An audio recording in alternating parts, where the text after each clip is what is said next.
So your spouse has left your house. They're in an affair, or they said they don't love you anymore, or they're after another lifestyle, and you're really struggling with resentment because you're expecting your spouse to act in the way that they acted when they were in the house. So you're frustrated by the fact that they're not acting lovingly towards you. They're not letting you know where they are. They're not taking care of you financially. They're not pitching up for the kids. They're lying. A whole bunch of really horrible things that you're experiencing from them, and it's killing you. Mm-hmm. And you can't understand why the heck will they not just be a normal human being. Today, we want to talk about expectations and how they can ruin or make your stand for your marriage. Hey, babe. Hey. How you doing? I'm good. Good.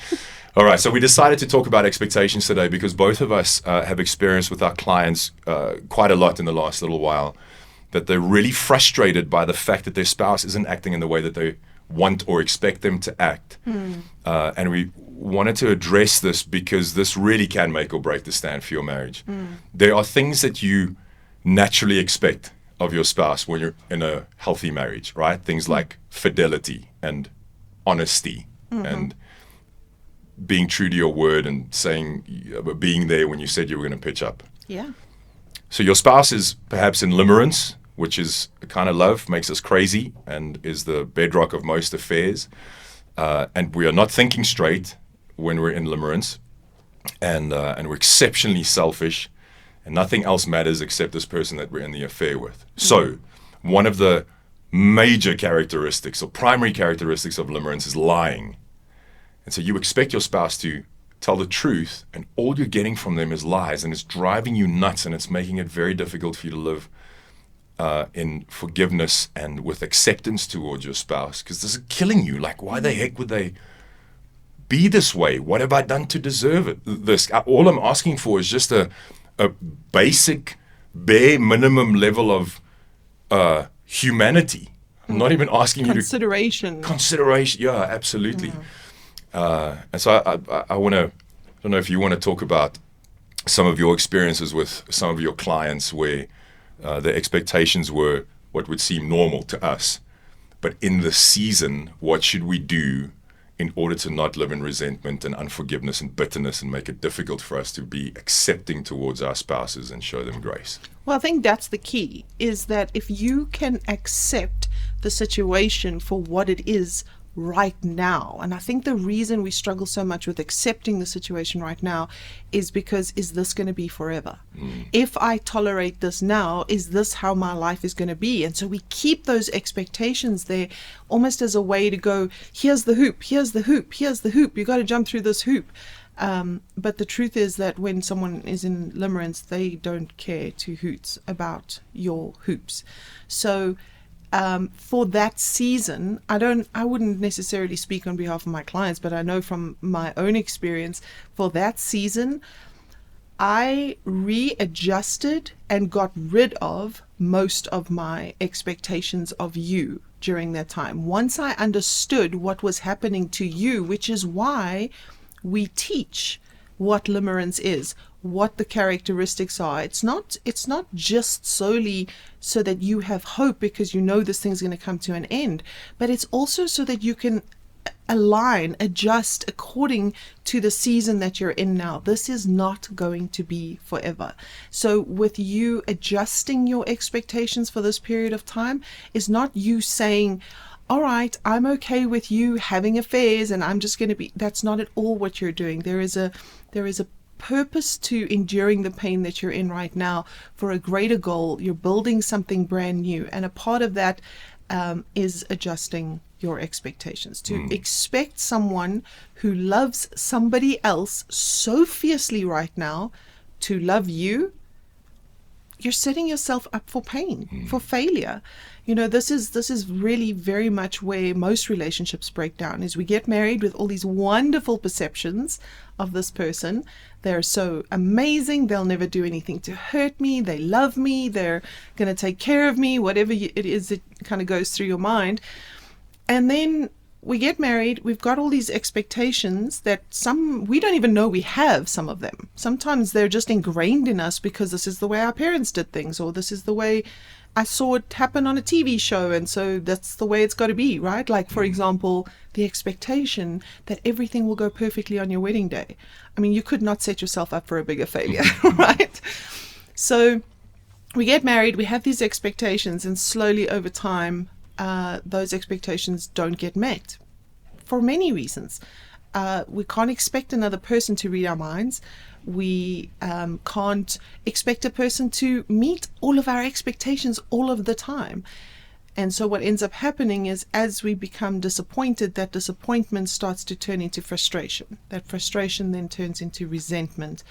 And that resentment then turns into anger. And you go from being the kind of wife who welcomes her husband home, big smile, open arms, huge hug, to you still haven't taken out the trash.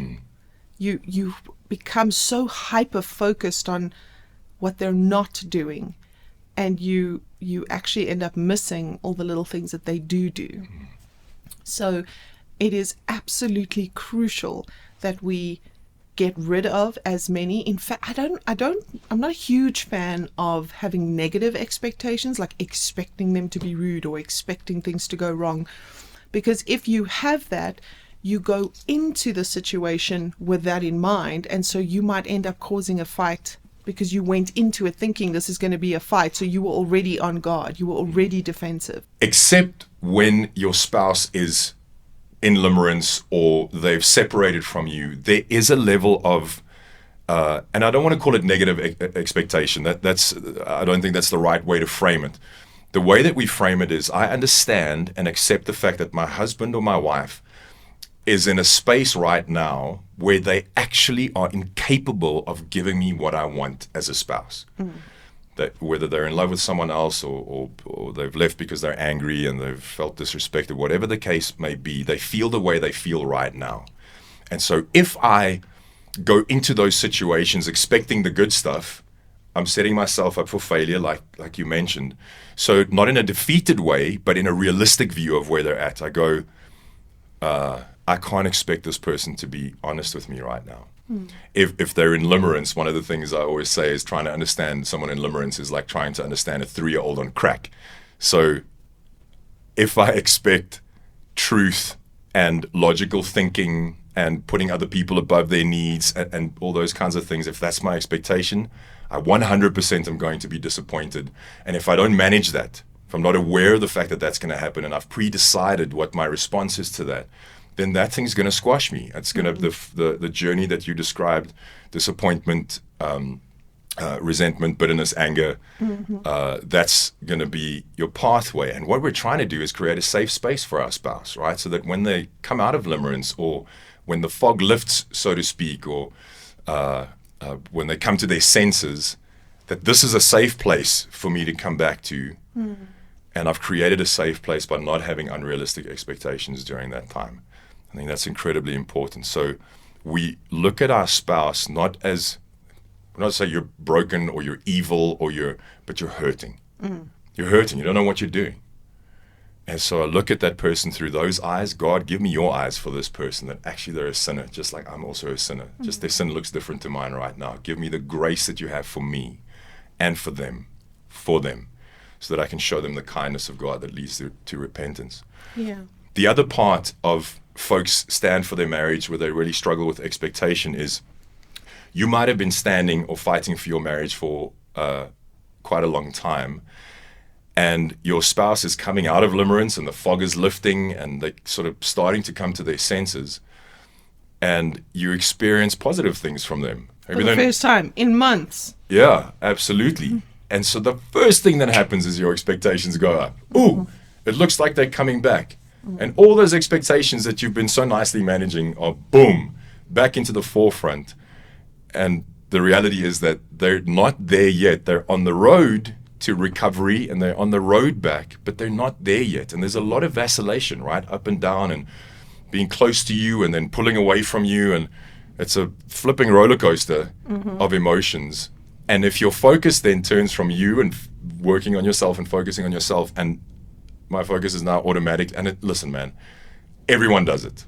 You're not robots. We get that. You're human beings, and you experience something good from your spouse, and it looks like, oh my goodness, like everything's going to turn around. We get it. Just be aware of the fact that that's happened, and you have to lower those expectations and manage your reactions or your responses to when they are not met, and not in a defeated way, not in a I can't believe this is happening again, but more in a okay, I can reassess and go, okay, they're not quite there yet, but those were still positive signs. Because what ends up happening when we get that disappointment is we completely negate the thing that led us to that positive to the increase in expectations, and that was a really positive sign, and we can sometimes miss it because now there's something negative.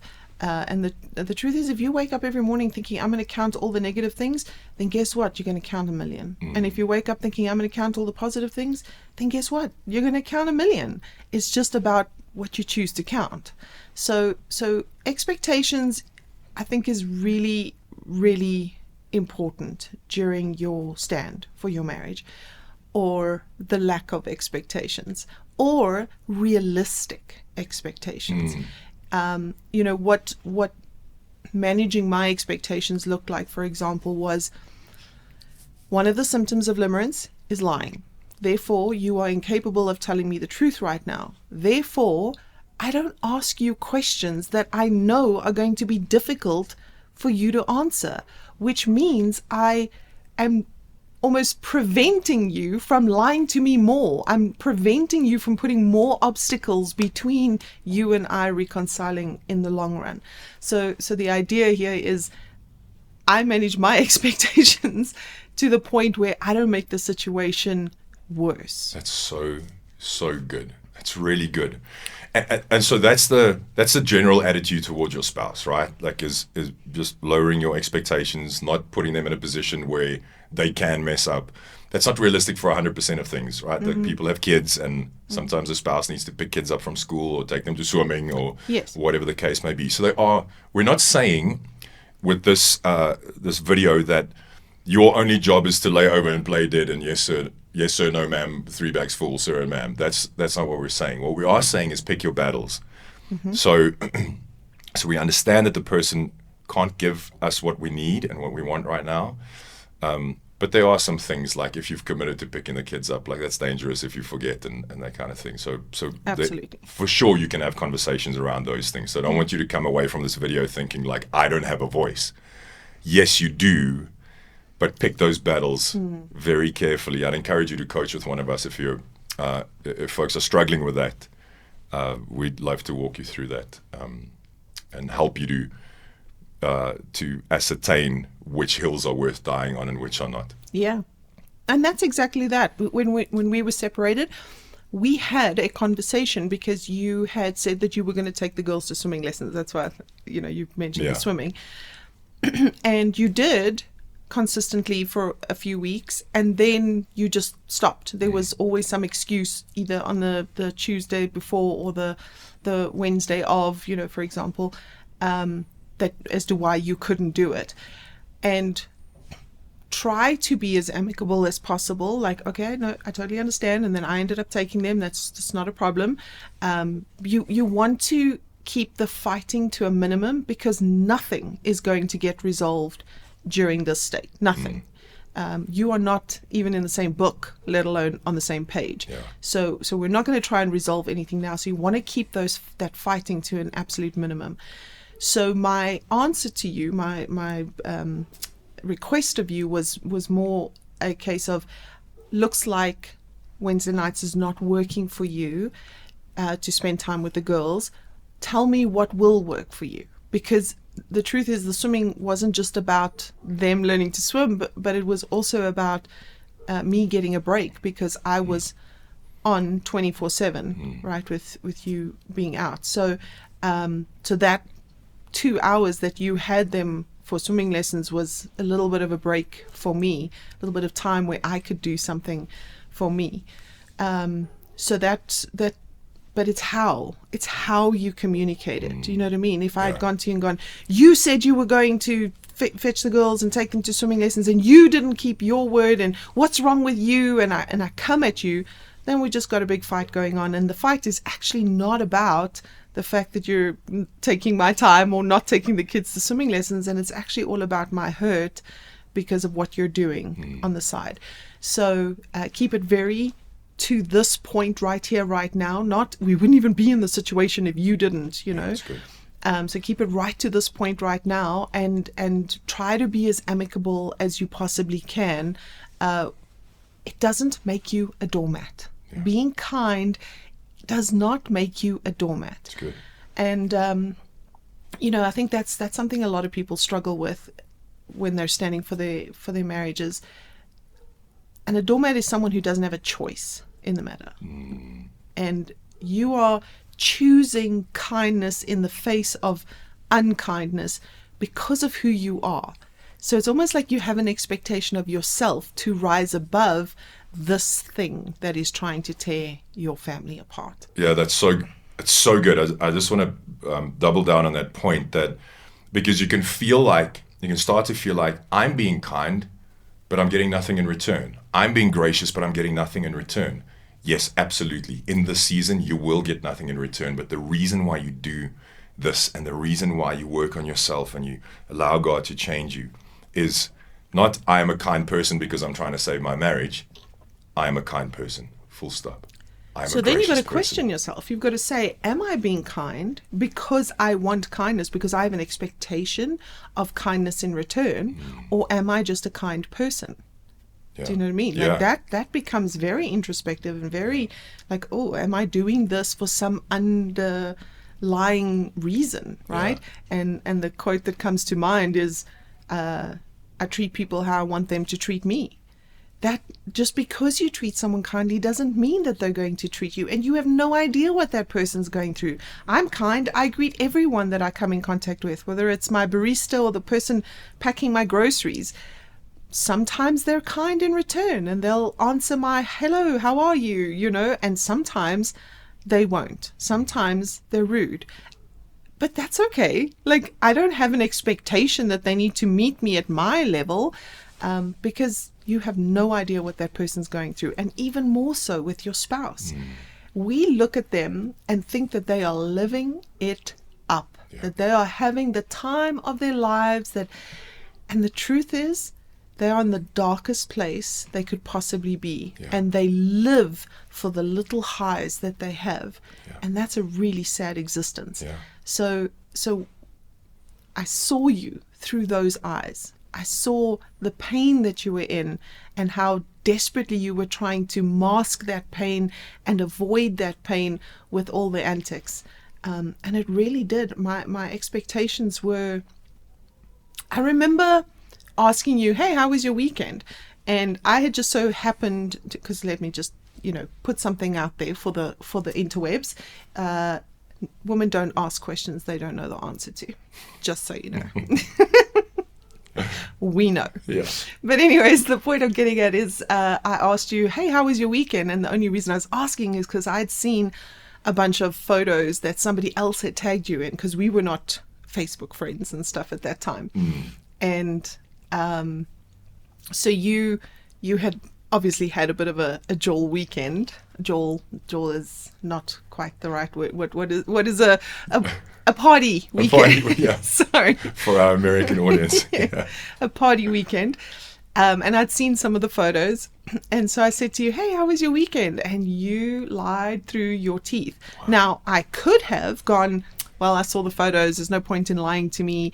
But what would I have gained? What would have been the purpose? Knowing that you were in the state that you were in, what would I have gained by calling you out on that lie? Other than feeling like you were being spied on, feeling like you'd done something wrong. Oh, it's just another thing that I'm in more water under the bridge. Do you know what I mean? Yeah. So it would not have served me. And so I was like, oh, I'm sorry you had such a boring weekend. Just because what does it matter in the greater, we get so hung up on the battle. We get so hung up on this battle that's happening here right now in front of me. And we forget that we're in a war that, like, this battle, I'll lose this battle 10 times to win that war. Wow. That's so profound. It's so profound that actually we need to look at the bigger picture and not get caught up in the details, because the details will always suck. It will always look like you're going to lose. Yeah. Always. That's so profound. To be honest, I felt like my entire stand, I lost every battle. Every single battle. But you know what? We won the war in the end. Yeah. And that's all that really matters. So, will you please say that again? That is so powerful. About the battles. Yes. In my stand for our marriage, I feel like I lost every single battle. It looked like you lost every single battle based on my behavior. Yeah, absolutely. But we still won the war. Yeah, we in the end won an incredibly important war. You know, I think people can go to war for really stupid things sometimes, but going to war for your marriage, going to war for the man you love's soul, going to war for your children's future and their legacy, it's worth going to war for. So good, babe. So yeah, I did. I lost a lot of battles, and I had all those same moments that all of you guys are experiencing. It doesn't look like it's working. Oh, he's pulling away again. Oh, he was just here. I had all of that. I mean, I can tell you a million times. I was driving in the car with Ren after he had asked me to come to a friend's 40th, which was already crazy. This man who wants to divorce me is now taking me to a friend's 40th. Yeah. And the entire way there, and it's like an hour's drive, he had his hand on my leg. And I remember like literally thinking, be cool, be cool, be cool. Like, just be cool. Like, it felt like acid. I was like looking at it, but don't want to like overdo it by like putting my hand on your hand. And I was like, what do I do? What does this mean? What's happening? Does he love me again? Like, you get flooded with like, this must be it. And then afterwards, you just dropped us at home and you left. And I was like, what? Because when you did that, it created an expectation that this means something. Like you know, and the truth is, it didn't mean anything. It was just something you did in the moment. You know what I mean? And so the idea, I remember when you bought me the plasters thing, you took the kids to a market day or something, you were playing at a market, and you bought me that Lucky Star plaster box, and that was the thing that you had given me on like our very first date as an official couple. And it was so important to me. Remember, we had that tin in the mantle for like ever. Yeah. And this was the same brand. And I kept thinking to myself, what does it mean? What does it mean? I remember putting it on my dressing table and staring at it going, what is he trying to say? Like, what does this mean? It didn't mean anything. It didn't mean anything at the time. And if it did, I don't think you meant for it to mean what it meant to me. So plenty times I was like, had to rein in my expectations, manage my responses to my expectations not getting met, because I think that's also an incredibly important part of managing your expectations, is managing yourself when your expectations aren't met.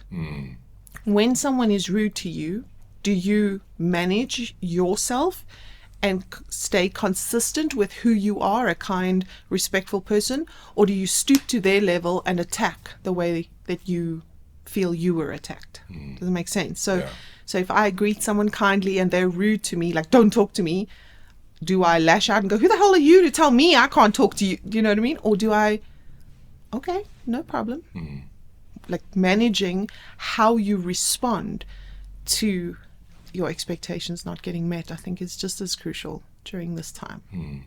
Actually, I think it's crucial for life, to be honest. Yeah, absolutely. So I hope that all of this expectation talk has helped people to understand that it's such a sort of way by the wayside topic, but it's so incredibly important, because the less pain you have to experience on this already painful journey, the stronger you're going to be, and lose those battles. Expect to lose the battles. So good. This is not about the battles. This is about the war. Yeah, absolutely. It's about the war. And the foundational principle to always bear in mind is that you cannot control your spouse.